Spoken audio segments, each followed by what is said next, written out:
624 খ্রিস্টাব্দের বদরের যুদ্ধ। ইসলামিক ইতিহাসের মোড় ঘুরিয়ে দেওয়া এই প্রথম বড় সংঘাতের বিশ্লেষণে আজ স্বাগত জানাচ্ছি। একদিকে মাত্র ৩১৩ জনের মদিনা বাহিনী, বিপরীতে মক্কার হাজার সৈন্যের সুসজ্জিত দল। সংখ্যার এই বিশাল পার্থক্যটা সত্যিই চমকপ্রদ। ছোটখাটো অর্থনৈতিক উত্তেজনা আর খণ্ডযুদ্ধগুলোই কিন্তু ধীরে ধীরে এই বিশাল আর অনিবার্য সংঘাতের দিকে পরিস্থিতিকেই ঠেলে দিয়েছিল। মদিনার ভৌগোলিক অবস্থানটা খেয়াল করলে বোঝা যায় সিরিয়াগামী মক্কার প্রধান বাণিজ্যিক পথটা তখন সরাসরি হুমকির মুখে পড়েছিল। সংঘাতের তাৎক্ষণিক কারণ ছিল মক্কার একটি বিশাল কাফেলা। প্রায় ৫০,০০০ স্বর্ণমুদ্রার এই সম্পদ আটকাতেই মদিনার বাহিনী এগিয়ে যায়। আবু সুফিয়ানের বুদ্ধিতে কাফেলাটি নিরাপদে সরে যায় ঠিকই, তবে প্রতিপক্ষকে চিরতরে গুড়িয়ে দিতে মক্কার সেনাবাহিনী সামনে এগোতেই থাকে। এখানে সবচেয়ে গুরুত্বপূর্ণ বিষয় হল আবু জাহেলের চরম জেদ। পিছু হটতে তার এই অস্বীকৃতি যুদ্ধকে একদম অনিবার্য করে তোলে।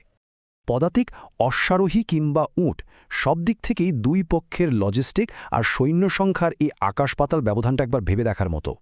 সৈন্য ঘাটটি পূরণে মদিনার বাহিনী দারুণ এক কৌশল খাটায়। কাছের কুয়াগুলো দখল করে পানির পুরো নিয়ন্ত্রণ তারা নিয়ে নেয়। যুদ্ধের আগের রাতটি কেটেছিল চরম উৎকণ্ঠায়। সেই সাথে ছিল সৃষ্টিকর্তার প্রতি গভীর বিশ্বাস আর তার প্রতিশ্রুতির উপর পূর্ণ নির্ভরতা। ঐতিহ্যবাহী আরব রীতি মেনে ৩ বনাম ৩ মল্লযুদ্ধের মাধ্যমে এই রক্তক্ষয়ী লড়াইয়ের সূচনা হয়।